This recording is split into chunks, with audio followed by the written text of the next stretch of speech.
What I'd like to do today is talk about one of my favorite subjects, and that is the neuroscience of sleep. Now, there is a sound. It worked. a sound that is desperately familiar to most of us, and of course it's the sound of the alarm clock. And what that truly ghastly, awful sound does is stop the single most important behavioral experience that we have, and that's sleep. If you're an average sort of person, 36% of your life will be spent asleep, which means that if you live to 90, then 32 years will have been spent entirely asleep. Now, what that 32 years is telling us, that sleep at some level is important. And yet, for most of us, we don't give sleep a second thought. We throw it away. We really just don't think about sleep. And so what I'd like to do today is change your views, change your ideas and your thoughts about sleep. And the journey that I want to take you on, we need to start by going back in time. Enjoy the honey-heavy dew of slumber. Any ideas who said that? Shakespeare's Julius Caesar.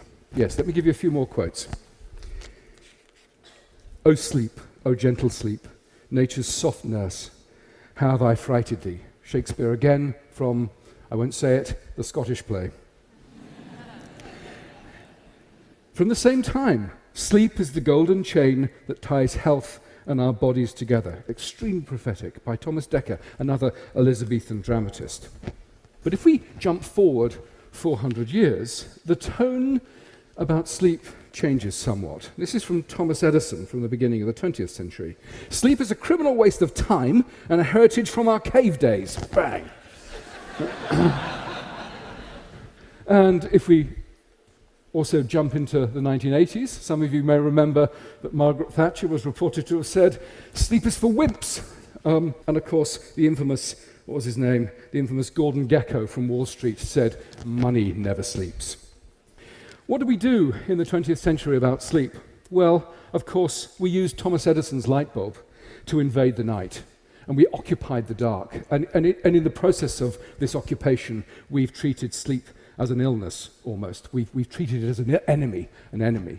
At most now, I suppose, we tolerate the need for sleep, and at worst, perhaps many of us think of sleep as an illness that needs some sort of a cure. And our ignorance about sleep is really quite profound. Why is it? Why do we abandon sleep in our thoughts? Well, it's because you don't do anything much while you're asleep, it seems. You don't eat, you don't drink, and you don't have sex. Well, most of us anyway. And so therefore it's a complete waste of time, right? Wrong. Actually, sleep is an incredibly important part of our biology, and neuroscientists are beginning to explain why it's so very important. So let's move to the brain. Now, here we have a brain. This is donated by a social scientist, and they said they didn't know what it was or indeed how to use it. So,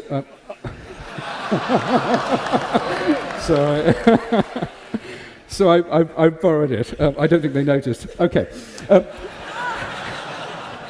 The point I'm trying to make is that when you're asleep, this thing doesn't shut down. In fact, some areas of the brain are actually more active during the sleep state than during the wake state. The other thing that's really important about sleep is that it doesn't arise from a single structure within the brain, but is to some extent a network property. And if we flip the brain on its back, I love this little bit of spinal cord here, this bit here is the hypothalamus. And right under there is a whole raft of interesting structures, not least the biological clock. The biological clock tells us when it's good to be up, when it's good to be asleep. And what that structure does is interact with a whole raft of other areas within the hypothalamus, the lateral hypothalamus, the ventrolateral preoptic nuclei. All of those combine, and they send projections down to the brainstem here. The brainstem then projects forward and bathes the cortex, this wonderfully wrinkly bit over here, with neurotransmitters that keep us awake and essentially provide us with our consciousness. So sleep arises from a whole raft of different interactions within the brain. And essentially, sleep is turned on and off as a result of a range of interactions in here. Okay, so where have we got to? We've said that sleep is complicated, and it takes 32 years of our life. But what I haven't explained is what sleep is about. So why do we sleep? And it won't surprise any of you that, of course, as scientists, we don't have a consensus. There are dozens of different ideas about why we sleep. And I'm going to outline 3 of those. The first is sort of the restoration idea, and it's somewhat intuitive. Essentially, all the stuff we've burnt up during the day, we restore, we replace, we rebuild during the night. And indeed, as an explanation, it goes back to Aristotle. So that's what, 2,300 years ago. It's gone in and out of fashion. It's fashionable at the moment because what's been shown is that within the brain, a whole raft of genes have been shown to be turned on only during sleep. And those genes are associated with restoration and metabolic pathways. So there's good evidence for the whole restoration hypothesis. What about energy conservation? Again, perhaps intuitive. You essentially sleep to save calories. Now, when you do the sums, though, it doesn't really pan out. If you compare an individual who has slept at night or stayed awake and hasn't moved very much, the energy saving of sleeping is about 110 calories a night. Now, that's the equivalent of a hot dog bun. Now, I would say that a hot dog bun is kind of a meager return for such a complicated and demanding behavior as sleep. So I'm less convinced by the energy conservation idea. But the third idea I'm quite attracted to, which is brain processing and memory consolidation. What we know is that if after you've tried to learn a task and you sleep-deprive individuals, the ability to learn that task is smashed. It's really hugely attenuated. So sleep and memory consolidation is also very important. However, it's not just the laying down of memory and recalling it. What's turned out to be really exciting is that our ability to come up with novel solutions to complex problems is hugely enhanced by a night of sleep. In fact, it's been estimated to give us a 3-fold advantage. Sleeping at night enhances our creativity. And what seems to be going on is that in the brain, those neural connections that are important, those synaptic connections that are important, are linked and strengthened, while those that are less important tend to sort of fade away and be less important. Okay, so we've had 3 explanations for why we might sleep. And I think the important thing to realize is that the details will vary, and it's probably we sleep for multiple different reasons. But sleep is not an indulgence. It's not some sort of thing that we can take on board rather casually. I think sleep was once likened to an upgrade from economy to business class, the equivalent of. It's not even an upgrade from economy to first class. The critical thing to realize is that if you don't sleep, you don't fly. Essentially, you never get there. And what's extraordinary about much of our society these days is that we are desperately sleep deprived. So let's now look at sleep deprivation. Huge sectors of society are sleep deprived, and let's look at our sleepometer. So in the 1950s, good data suggests that most of us were getting around about 8 hours of sleep a night. Nowadays, we sleep 1.5 to 2 hours less every night. So we're in the sort of 6.5 hours every night league.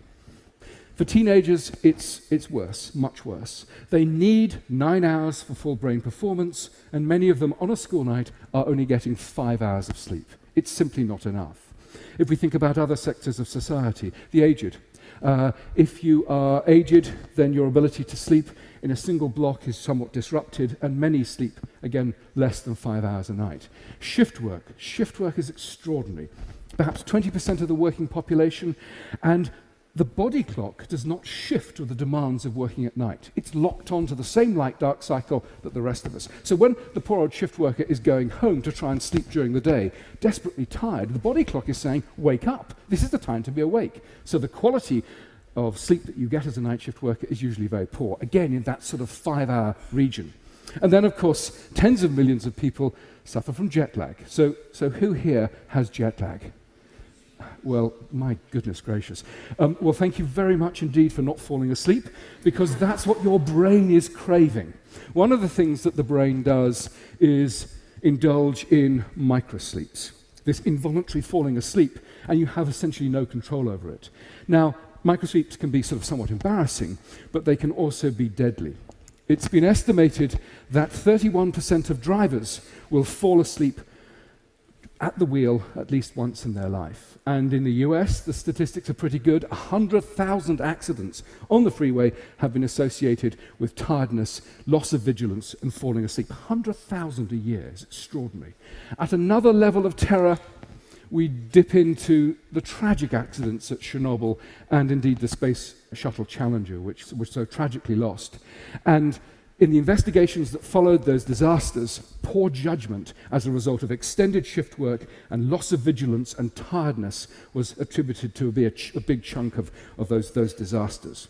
So, when you're tired and you lack sleep, you have poor memory, you have poor creativity, you have increased impulsiveness, and you have overall poor judgment. But my friends, it's so much worse than that. If you are a tired brain, the brain is craving things to make it up. So drugs, stimulants, caffeine represents the stimulant of choice across much of the Western world. Much of the day is fueled by caffeine, and if you're a really naughty, tired brain, nicotine. And of course, you're fueling the waking state with these stimulants, and then of course it gets to 11 o'clock at night, and the brain says to itself, well actually I need to be asleep fairly shortly. What do we do about that when I'm feeling completely wired? Well, of course you then resort to alcohol. Now alcohol, short term, once or twice to use to mildly sedate you, can be very useful. It can actually ease the sleep transition. But what you must be so aware of is that alcohol doesn't provide sleep, a biological mimic for sleep. It sedates you. So it actually harms some of those neural processing that's going on during memory consolidation and memory recall. So it's a short-term acute measure, but for goodness sake, don't become addicted to alcohol as a way of getting to sleep every night. Another connection between loss of sleep is weight gain. If you sleep around about 5 hours of less every night, then you have a 50% likelihood of being obese. What's the connection here? Well, sleep loss seems to give rise to the release of the hormone ghrelin, the hunger hormone. Ghrelin is released, it gets to the brain says, I need carbohydrates. And what it does is seek out carbohydrates, and particularly sugars. So there's our link between tiredness and the metabolic predisposition for weight gain. Stress. Tired people are massively stressed. And one of the things of stress, of course, is loss of memory, which is what I'm sort of just then had a little lapse of. But stress is so much more. So if you're acutely stressed, not a great problem, but it's sustained stress associated with sleep loss that's the problem. So sustained stress leads to suppressed immunity. And so tired people tend to have higher rates of overall infection, and there's some very good studies showing that shift workers, for example, have higher rates of cancer. Increased levels of stress throw glucose into the circulation. Glucose becomes a dominant part of the vasculature and essentially become glucose intolerant, therefore diabetes too. Stress increases cardiovascular disease as a result of raising blood pressure. So there's a whole raft of things associated with sleep loss that are more than just a mildly impaired brain, which is where I think most people think that sleep loss resides. So at this point in the talk, this is a nice time to think, well, do you think on the whole I'm getting enough sleep? So quick show of hands. Who feels that they're getting enough sleep here? Oh, well, that's pretty impressive. Good, we'll talk more about that later, about what your tips. So most of us, of course, ask the question, well, how do I know whether I'm getting enough sleep? Well, it's not rocket science. If you need an alarm clock to get you out of bed in the morning, if you are taking a long time to get up, if you need lots of stimulants, if you're grumpy, if you're irritable, if you're told by your work colleagues that you're looking tired and irritable, chances are you are sleep deprived. Listen to them. Listen to yourself. What do you do? Well, and this is slightly offensive, sleep for dummies. Make your bedroom a haven for sleep. The first critical thing is make it as dark as you possibly can, and also make it slightly cool. Very important. Actually, reduce your amount of light exposure at least half an hour before you go to bed. Light increases levels of alertness and will delay sleep. What's the last thing that most of us do before we go to bed? We stand in a massively lit bathroom, we're looking into the mirror, cleaning our teeth. It's the worst thing we could possibly do before we went to sleep. Turn off those mobile phones, turn off those computers, turn off all of those things that are also going to excite the brain. Try not to drink caffeine too late in the day. Ideally, not after lunch. Now, we said about reducing light exposure before you go to bed, but light exposure in the morning is very good at setting the biological clock to the light-dark cycle, so seek out morning light. Basically, listen to yourself.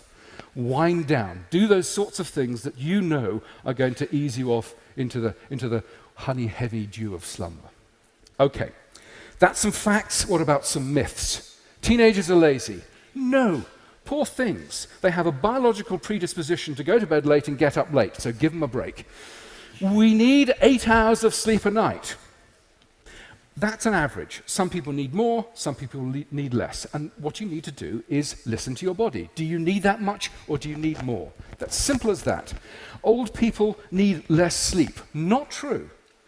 The sleep demands of the aged do not go down. Essentially, sleep fragments and becomes less robust, but sleep requirements do not go down. And the fourth myth is early to bed, early to rise makes a man healthy, wealthy, and wise. Well, that's wrong at so many different levels.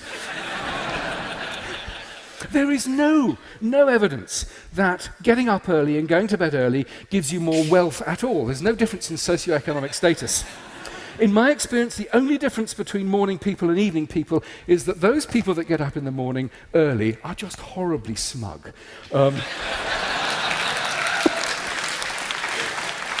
Okay, so for the last few minutes, what I want to do is change gears and talk about some really new and breaking areas of neuroscience, which is the association between mental health, mental illness, and sleep disruption. We've known for 130 years that in severe mental illness, there is always sleep disruption. But it's been largely ignored. In the 1970s, when people started to think about this again, they said, yes, well, of course you have sleep disruption in schizophrenia because they're on antipsychotics. It's the antipsychotics causing the sleep problems, ignoring the fact that for 100 years previously, sleep disruption had been reported before antipsychotics. So what's going on? Lots of groups, several groups, are studying conditions like depression, schizophrenia, and bipolar, and what's going on in terms of sleep disruption. We have a big study, which we published last year, on schizophrenia, and the data were quite extraordinary. In those individuals with schizophrenia, much of the time they were awake during the night phase, and then they were asleep during the day.